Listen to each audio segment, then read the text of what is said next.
절로 34절의 말씀 제가 봉독해 드립니다. 그 아이들이 장성함에 에서는 익숙한 사냥꾼이었으므로 들사람이 되고 야곱은 조용한 사람이었으므로 장막에 거주하니 이삭은 에서가 사냥한 고기를 좋아하므로 그를 사랑하고 리브가는 야곱을 사랑하였더라. 야곱이 죽을 쑤었더니 에서가 들에서 돌아와서 심히 피곤하여 야곱에게 이르되 내가 피곤하니 그 붉은 것을 내가 먹게 하라 한지라. 그러므로 에서의 별명은 에돔이더라. 야곱이 이르되 형의 장자의 명분을 오늘 내게 팔라. 에서가 이르되 내가 죽게 되었으니 이 장자의 명분이 내게 무엇이 유익하리요. 야곱이 이르되 오늘 내게 맹세하라. 에서가 맹세하고 장자의 명분을 야곱에게 판지라. 야곱이 떡과 팥죽을 에서에게 주매 에서가 먹으며 마시고 일어나 갔으니 에서가 장자의 명분을 가볍게 여김이었더라. 아멘. 오늘도 하나님의 은혜와 축복이 우리 모든 성도님들에게 함께 하시기를 바랍니다. 코로나 백신이 공급되고 이제 일상이 회복되는가 싶었는데 오히려 더 많은 확진자가 발생해가지고 수도권에는 거리두기 4단계가 발표됐습니다.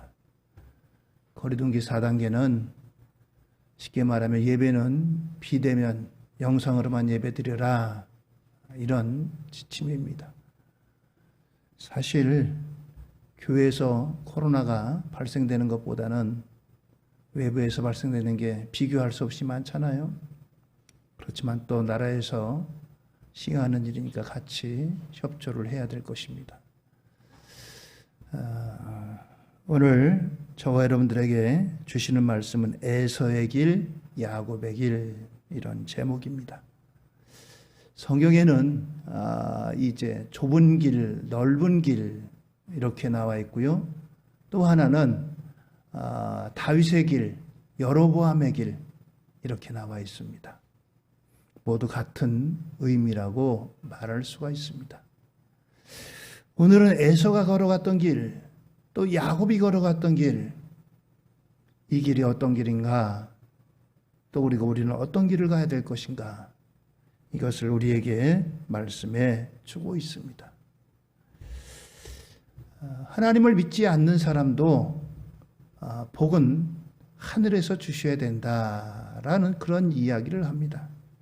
그러니까 하나님이 주시는 복을 받아야 된다라고 인정을 하고 또 그 복을 사모합니다.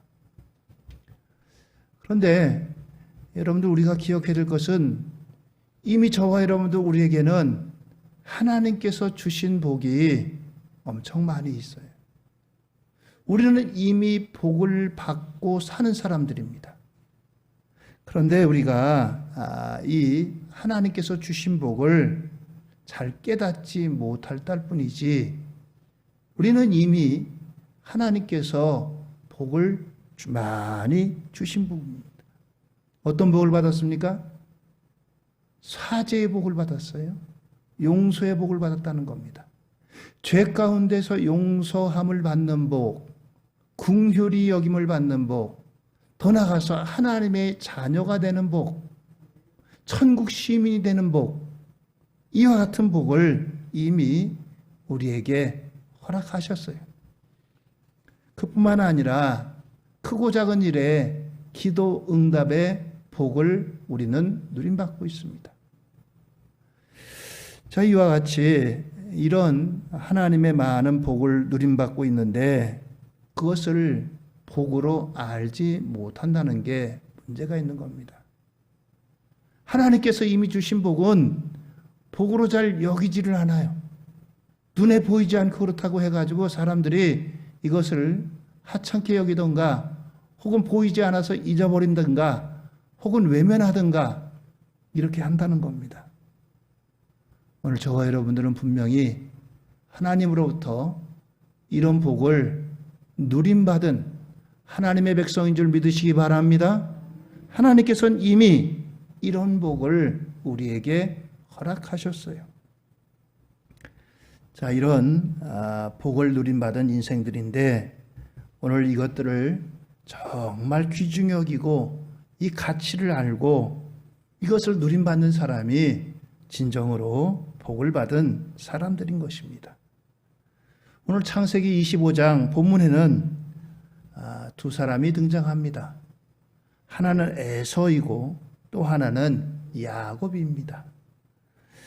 둘은 쌍둥이인데도 전혀 다른 길을 걸어가고 성향도 아주 다릅니다. 에서는 남자 같은 사람의 성격이 호탕합니다. 시원시원하고요. 그런 사람입니다. 거기에 비해서 야곱은 좀 남성인데도 불구하고 남자인데도 불구하고 여성미가 많은 그런 성격을 갖고 있어요. 오늘 이 두 사람이 남자다운 사람, 여자다운 사람, 그리고 또 그뿐만 아니라 이 에서는 말하자면 눈에 보이는 이와 같은 것을 추구하는 사람입니다. 반면에 야곱은 그렇지 않은 눈에 보이지는 않지만 더 가치 있고 더 귀중한 그것을 추구하는 그런 사람이에요. 오늘 이 에서와 야곱 이 두 사람 사이에는 이런 관계가 설정되어 있습니다. 그런데 이 두 사람 사이에 어느 날 그들의 운명이 바뀌고 그들의 앞길이 바뀌는 일이 발생합니다. 그것은 다름이 아니고 이 에서가 먼 길에 사냥을 갔다 돌아오면서 그만 너무 허기졌을 때 이 동생이 마치 죽을 끓이고 있었어요. 이 죽을 끓이고 있었는데 여기에 그 죽이 불다 그래서 우리가 팥죽이라고 하는데 정확하게는 그 사람들이 팥죽을 먹는지는 잘 모르겠어요. 전 세계적으로 팥을 먹는 사람들이 그렇게 많지 않답니다. 우리나라나 일본, 중국 이 정도래요. 서양이라든가 이런 사람들은 잘 안 먹는데 근데 우리에게 가장 가까운 게 팥죽이다 보니까 이것을 아마 팥죽으로 다 이렇게 묘사를 하고 그랬는데 아무튼 붉은 죽을 끓였습니다. 이 죽을 끓이는데 너무나 배고픈 나머지 그만 이것과 장자권을 바꾸고 말았습니다. 참 얼마나 이 일이 자신들의 앞날의 그 운명을 바꾸고 그들의 앞길을 바꾸는지 알지 못하는 그러한 일들이었죠. 이것과 비슷한 일이 1867년 3월 30일에 미국이 러시아로부터 알래스카라고 하는 그 땅을 삽니다. 알래스카는 이 북극과 가까운 땅이에요. 한번 좀 사진 좀 보여주실래요? 예. 왼쪽이 지금의 러시아, 옛날 소련이고 오른쪽이 알래스카인데 이 알래스카 땅도 원래는 러시아 땅이었어요. 러시아 땅이었어요. 그런데 이 러시아가 그 크림 전쟁이라고 하는 전쟁을 벌이고서 졌습니다. 지다 보니까 돈이 얼마나 궁했는지 이 알래스카 땅을 팝니다. 알래스카 땅의 넓이가 얼마냐면 153만 694km. 남한이 아니라 북한과 남한을 합한 그 한반도의 7배 크기입니다. 얼마나 넓은 땅이에요? 남한만 따진다면 거의 15배, 20배 가까운 그런 넓이입니다. 그 땅을 팔았는데 그 땅의 가격이 720만 달러였어요. 뭐 지금 이제 금액으로는 지금의 720만 불이야 뭐 얼마 안 되잖아요. 근데 물론 그때는 그것보다 훨씬 더 가치가 있었지만 아무튼 이 땅을 이제 러시아가 이제 미국에게 팔았습니다. 처음에는 그냥 보이는 땅이 다 얼음 덩어리예요. 그러다 보니까 저 땅 관리하기도 힘든데 저거 팔아버리자. 그래서 팔았어요. 처음에는 얼음 땅인 줄 알았는데 시간이 지나면서 여기를 조사하니까 이 안에서 석유가 있지요, 광물이 있지요, 그리고 또 군사적으로 이 땅이 얼마나 필요한 땅인지 모릅니다. 지금 미국이 세계 1위 국가 아니겠어요? 이 알래스카를 아마 지금 러시아가 갖고 있다면 모르겠어요. 1등이 될 수 있을런지. 그만큼 군사적으로도 중요하고 또 자원적으로도 그렇고 두고두고 러시아가 통탄할 만한 이런 일입니다. 그 가치를 모르니까 이렇게 파는 거예요. 오늘 바로 이 러시아가 알래스카를 판 만큼 이 에서가 자기가 가지고 있던 장자권이라고 하는 것을 아주 하찮게 여겼어요. 내가 지금 배고픈데 이 장자권이 무슨 소용이 있느냐? 그걸 다 팔아먹고 말았습니다. 오늘 이와 같은 일이 바로 에서와 야곱 사이에 있었다라고 하는 것입니다. 오늘 그러면 장자권이 도대체 무엇이길래 이와 같이 장자권이 은혜고 축복이고 놀라운 역사냐? 장자권의 그 장자라고 하는 것은 한 집의 가장 마지를 말하죠. 마지를 말합니다. 이 마지는 태어나면서 선천적으로 주어지는 거죠. 시험 봐서 되는 것 아니고. 그런데 이 장자권은 이와 같이 그 가지고 있던 마지가 넘겨주면 그 사람에게로 넘어갑니다. 오늘 이 에서에서 야곱으로 넘어갔는데 장자의 특권은 첫째는 가정의 우두머리라고 하는 것입니다. 가정의 우두머리. 가정을 대표한다는 겁니다. 우리말에는 가장, 그렇죠? 가장. 집안의 대소사, 그리고 집안의 모든 일을 결정하고 통솔하는 그것이 바로 장자권에 있습니다. 역대하 21장 2절로 3절에 보면 여호사밧의 아들 여우람의 아들 아우들 아사랴와 여히엘과 스가랴와 아사랴와 미사엘과 스바다는 다 유다 왕 여호사밧의 아들들이라.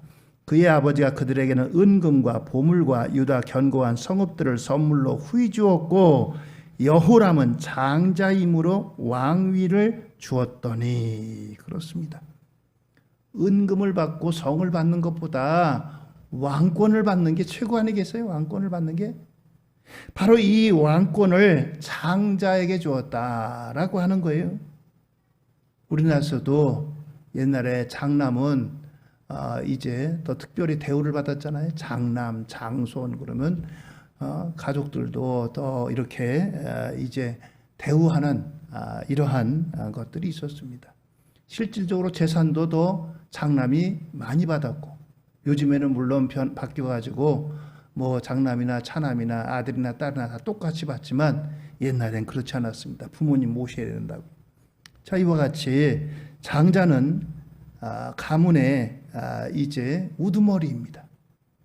지금도 이제 가문이 엄격한 가문 같은 데는 문중이라고 해가지고 그 문중의 모든 재산권을 관리합니다. 저희 집 옆에도 문중 이 조그마한 이렇게 뭐랄까요, 문중 묘지가 있어요. 뭐 이렇게 많은 건 아닌데 근데 이 땅이 아주 노른자입니다. 아마 개발되고 그러면은 문중에도 난리가 날 거예요. 어떻게 처리할지. 아무튼 이 장자는 이와 같은 이런 모든 것들을 통솔하고 대표하고 또 이런 것들을 권리를 갖고 있기 때문에 장자권은 이런 면에서 아주 유능한 겁니다. 필요한 거예요. 더 나아가서 이 장자는 두 몫의 유산을 받습니다. 앞에도 말씀드렸죠. 옛날에는 우리나라도 장남에게는 부모님의 유산에서 더 많은 몫을 받았습니다. 신명기 21장 15절 이하에 보니까 어떤 사람이 두 아내를 두었는데 하나는 사랑을 받고 하나는 미움을 받다가 그 사랑을 받는 자와 미움을 받는 자가 둘 다 아들이 낳았다 하자 그 미움을 받는 자들의 아들이 장자이면 자기의 소유를 그의 아들들에게 기업으로 나누는 날에 그 사랑받는 자의 아들을 장자로 삼아 곧 참장자 곧 미움을 받는 자의 아들보다 앞세우지 말고 반드시 그 미움을 받는 자의 아들을 장자로 인정하여 자기의 소유에서 그에게는 두 몫을 줄 것이니 그는 자기의 기력의 시작이라 장자의 권리가 그에게 있음이니라 라고 했습니다. 그렇습니다. 장자에게는 이와 같이 두 몫을 주게 됩니다. 그래서 이와 같이 장자는 이제 두 몫을 받고 형제들 중에서도 최고의 어른으로 대접을 받습니다. 장자가 바로 누리는 것들이 이런 것들이에요. 자, 이렇게 물질적인 것들뿐만 아니라 이스라엘 사회에서는 한 가정의 제사장의 직분을 감당하는 특권이 바로 이 장자에게 있습니다. 그래서 이 장자는 한 가정의 제사장의 직분을 수행하는 특권이 그에게 있었다라고 하는 거예요. 말하자면 가정의 제사장이라는 겁니다. 이스라엘의 제사장은 따로 있잖아요. 이스라엘의 제사장은 레위 지파 가운데 이제 아론의 후손 가운데 제사장이 돼서 이스라엘 전체의 제사장이지만 가정으로 할 때 제사장은 바로 가정의 제사장으로 이 장자가 제사장의 특권과 사명이 있다라고 하는 겁니다. 그래서 이 특권이 아브라함으로부터 그 아들 이삭에게서 원래 에서에게로 내려가야 되지만 에서가 아닌 야곱에게로 내려갑니다. 그리고 에서에게서 또다시 이제 그 장자에게 내려가야 되지만 장자가 아닌 넷째 유다에게로 가요. 유다에게로 갑니다. 이제 그건 따로 말씀드릴 기회가 있겠지만 첫째 아들이 그 장자권을 누릴 만한 그러한 자격을 상실해요.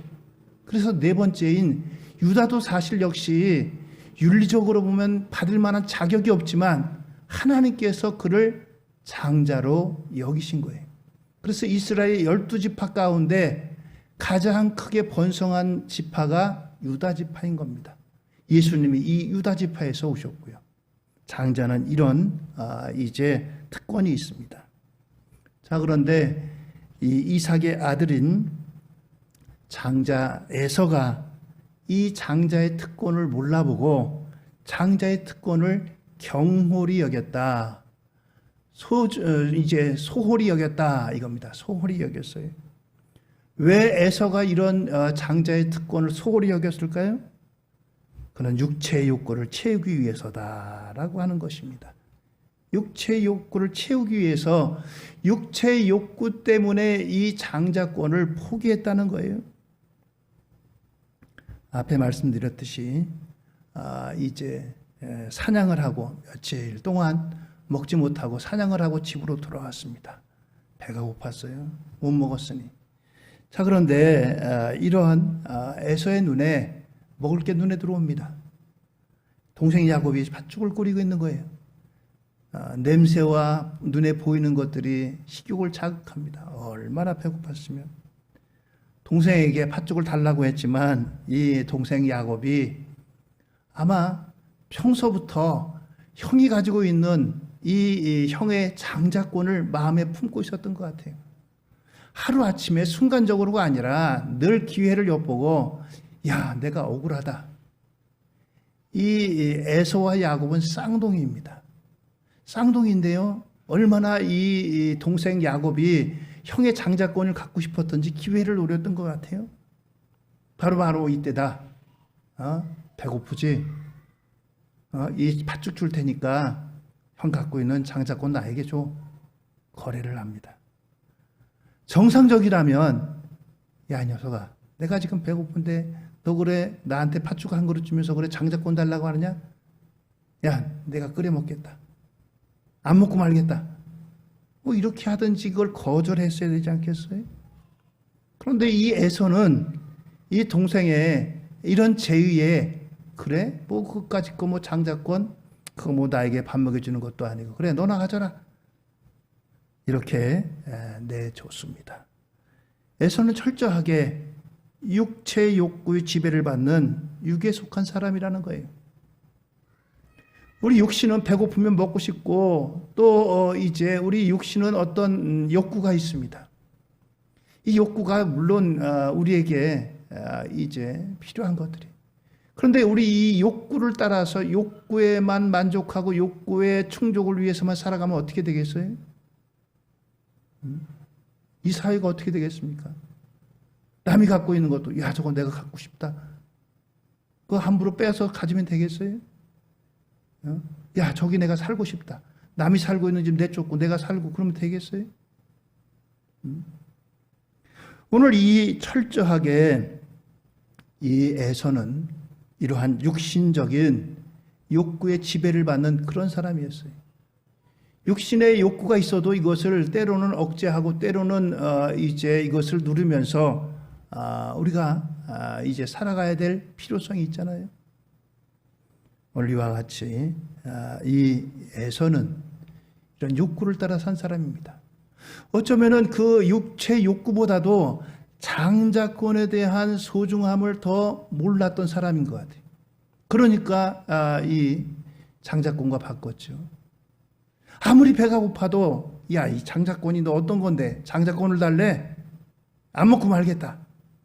이렇게 했어야지 옳은 거 아니겠어요? 거절했어야지. 그런데 그는 철저하게 이 장자권을 소홀히 여기고 별것 아닌 것으로 여기고, 야, 그게 밥이냐 떡이냐, 그게 무슨 소용이 있어? 장자권 난 필요 없어. 그렇게 여기다 보니까 이와 같이 육체의 욕구를 이제 채우는 일로 살아가는 그런 사람이 되고 맙니다. 안타까운 일은 계속해서 매스컴에서 나오는 거 보면은 이제 이 코로나19 때문에 몇 시까지, 이제 내일부터는 6시 이후에는 2사람 이상 모이면 안 돼. 예? 6시 이전까지는 4사람까지는 되는데 2사람 이상 모여서 3사람, 4사람, 5사람 모여가지고 밥을 먹든지 뭘 하든지 이것도 다 안 되는 거예요. 참 너무나 안타까운 일입니다.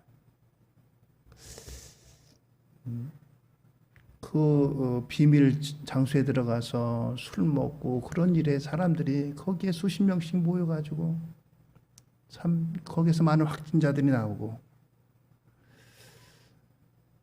육신의 욕구는 다 갖고 있어요. 그러나 이 육신의 욕구대로 살면 어떻게 되겠습니까? 육신의 욕구대로만 살면 안 돼요. 때로는 육신의 욕구도 끊을 수 있어야 돼요. 절제해야 돼요. 절제해야 돼요. 오늘 바로 이 야곱이 에서가 그런 사람입니다. 배고파 죽겠어. 배고파 죽겠는데 뭔 장자권이야, 장자권이. 밥이나 다 죽하고 바꾸자.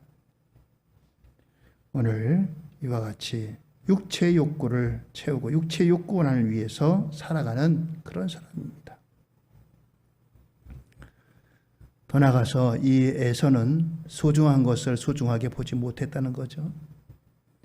돼지에게 진주가 무슨 소용이 있겠어요? 돼지에게 진주를 준다고 한들 돼지가 고맙다고 하겠어요? 다이아몬드를 준다고 해가지고 주인에게 아이고 고맙습니다, 다이아몬드를 다 주시다니 고마워하겠어요? 그렇습니다.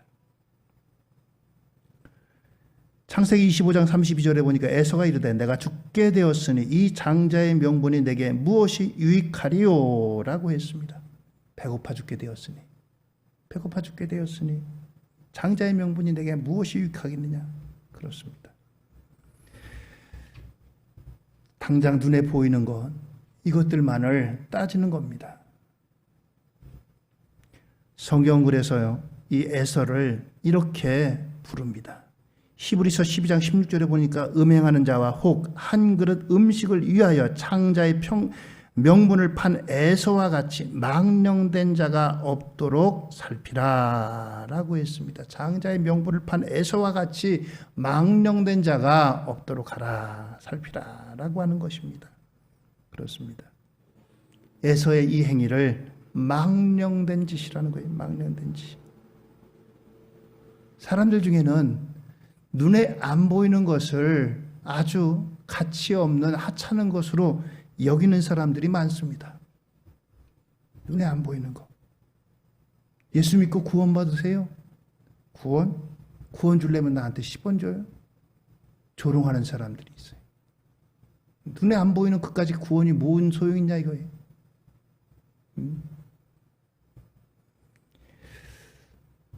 옛날이나 지금이나 눈에 안 보이는 것들을 하찮게 여기고 무가치한 것으로 여기는 사람들이 많이 있습니다. 내 손에 쥐어지고 눈에 보이고 이것만을 귀중히 여기는 사람이 있어요. 그렇습니다. 전도서의 기자가 바로 이런 고백을 합니다. 전도서는 솔로몬이라고 하는 지혜로운 왕, 또 그리고 온갖 부귀영화를 누렸던 그런 왕입니다. 이제 솔로몬이 인생 후반에 이같이 고백을 합니다. 전도서 2장 11절입니다. 그 후에 내가 생각해 본즉 내 손으로 한 모든 일과 내가 수고한 모든 것이 다 헛되어 바람을 잡는 것이며 해 아래서 무익한 것이로다. 그렇습니다. 얼마나 많은 것들을 누렸어요? 솔로몬만큼 부귀영화를 누린 사람이 없습니다. 그런데 이것들이 하나님을 떠나고 나니까 다 헛되다라는 거예요. 헛되다라는 거예요. 그렇습니다. 눈에 보이는 그 많은 것들을 다 누린 솔로몬의 고백입니다. 작년에 열려야 될 올림픽이 이제 1년 늦춰져서 한 지금 20일 정도 남았습니다.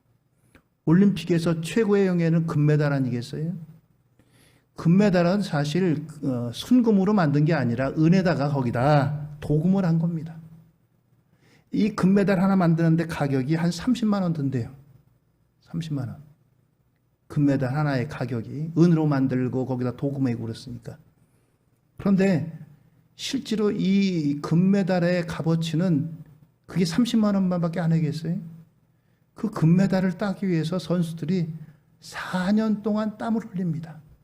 올림픽이 4년에 한 번씩 열리거든요. 4년 동안 이 올림픽 금메달 하나를 위해서 선수들이 얼마나 땀을 흘리는지 알 수 없습니다. 전 세계에 내놓으라고 하는 사람들이 올림픽 금메달을 위해서 그냥 뛰고 또 뛰고 땀을 흘리고 그래도 금메달 따는 사람은 하나밖에 없어요.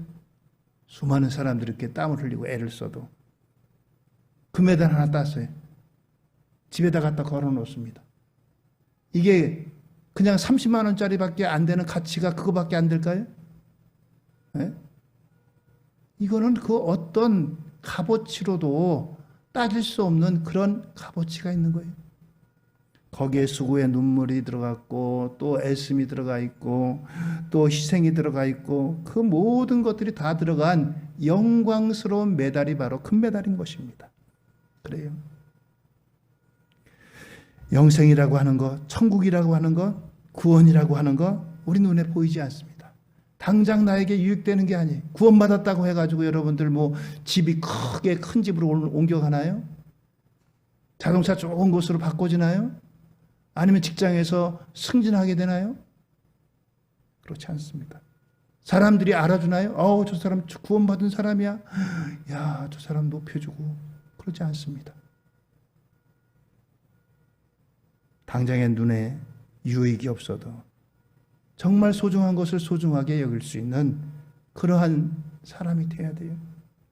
그러기 위해서는 영의 세계를 볼 수 있어야 되고 거듭나야 한다는 것입니다.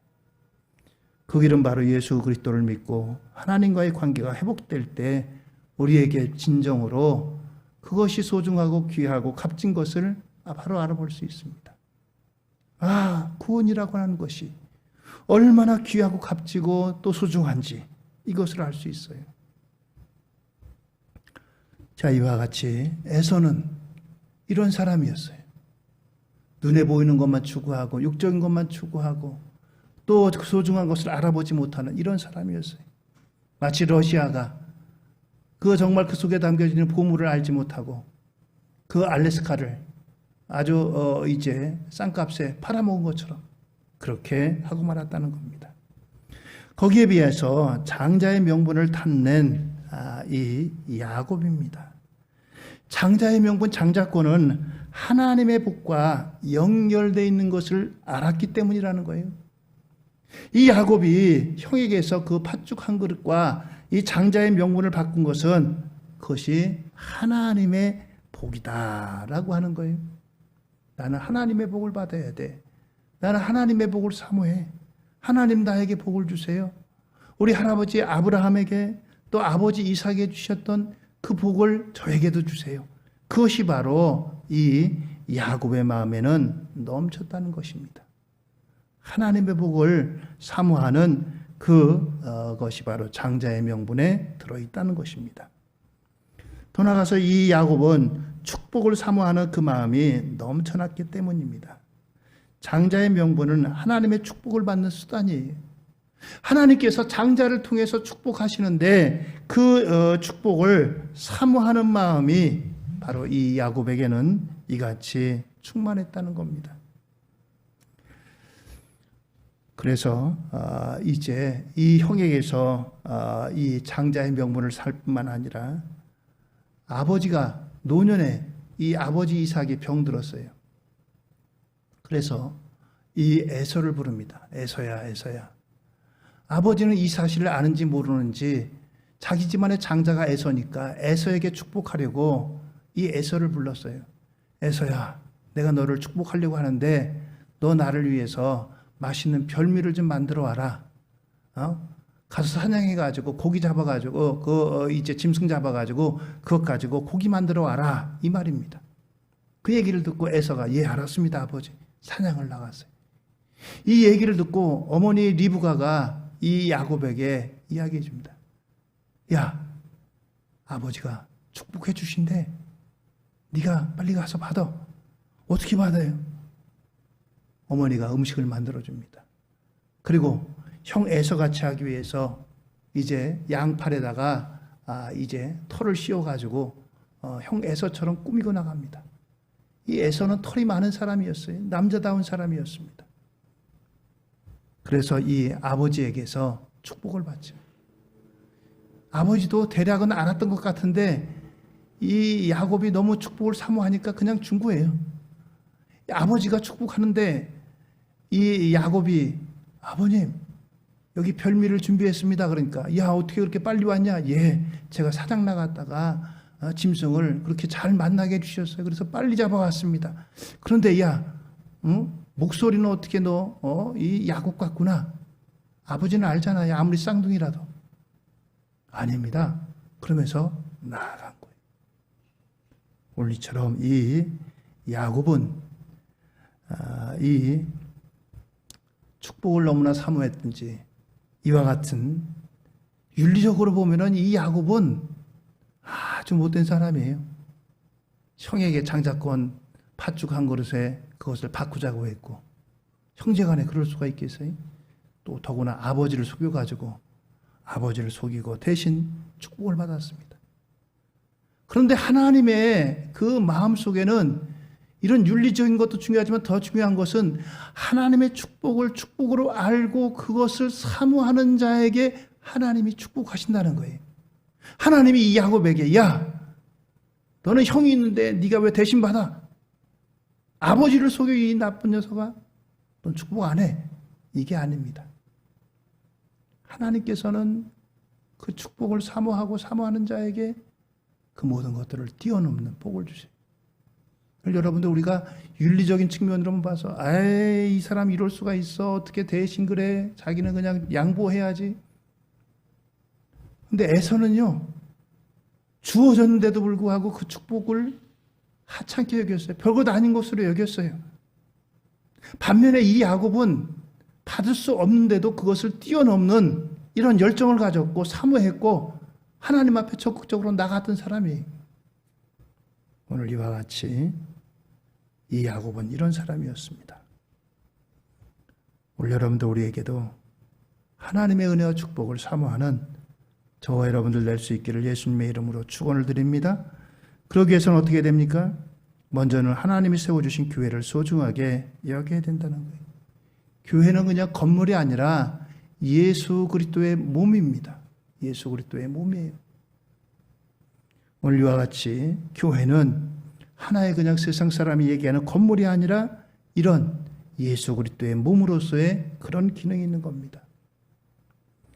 우리가 이제 이 교회 안에 속하고 몸에 붙어야 있어. 그래야지 생존이 가능한 겁니다.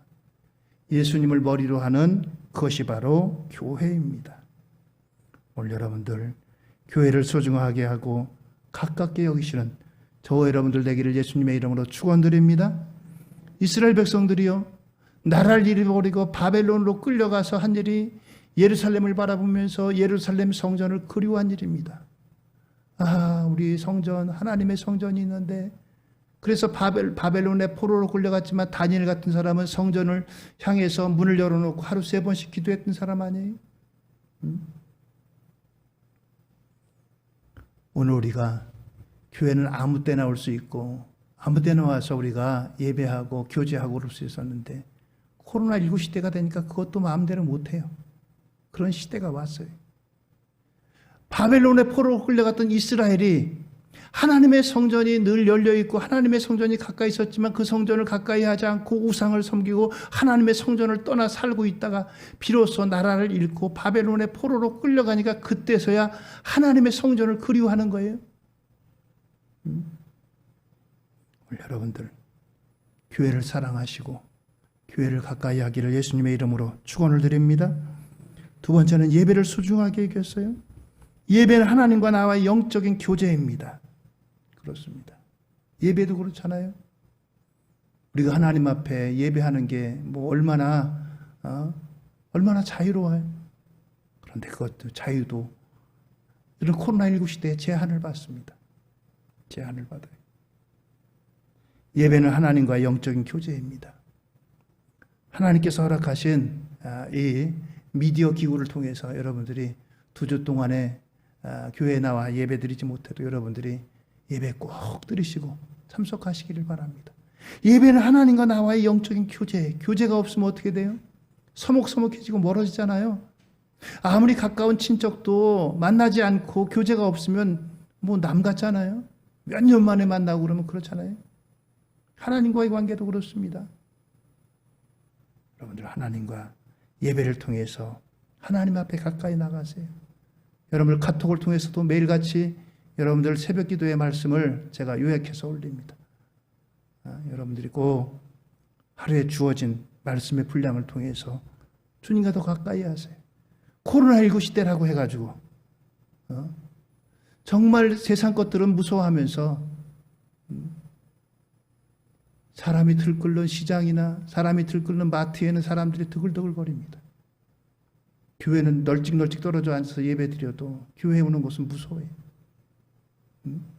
무서워해요. 사람들이 그냥 간격이 어디 있어요. 식당에서 마스크 벗고 1시간, 2시간도 좋고 그냥 카페에서 그렇게 얘기하는 것은 뭐 괜찮아요. 교회 와서 1시간 예배 드리는 것은 무서워해요. 정말 무서워할 것이 뭡니까? 두려워할 것이 뭐예요? 하나님 앞에 내가 언제든지 마음먹으면 예배 드릴 수 있다고요? 그렇지 못할 때가 있습니다. 예배 드리고 싶어도 몸이 따라주지 않고 건강이 따라주지 않고 그럴 날이 옵니다. 예배를 정말 소중하게 여겨야 돼요. 이것이 하나님 앞에 야곱의 길을 가는 그와 같은 힘이 되고 원동력이 되는 거예요. 더 나아가서 성령의 은총을 소중하게 여겨야 됩니다. 성령님이 내 안에 역사하시도록 늘 이 성령님을 모시고 성령의 인도를 받아야 돼요. 성령을 근심하게 하면 안 됩니다. 성령을 근심하게 할 것이 아니라 성령님이 내 안에 역사하시도록 성령의 인도하심을 따라가는 그 길이 우리가 야곱의 길을 가는 것이고 야곱의 길에 하나님의 은혜와 축복이 예비되어 있고 약속되어져 있습니다. 우리 모든 우리 말씀을 듣는 우리 모든 성도님들에게 하나님께서 예비하신 야곱의 길에 이 축복이 함께 임하게 되기를 예수님의 이름으로 축원을 드립니다. 할렐루야. 기도하시겠습니다.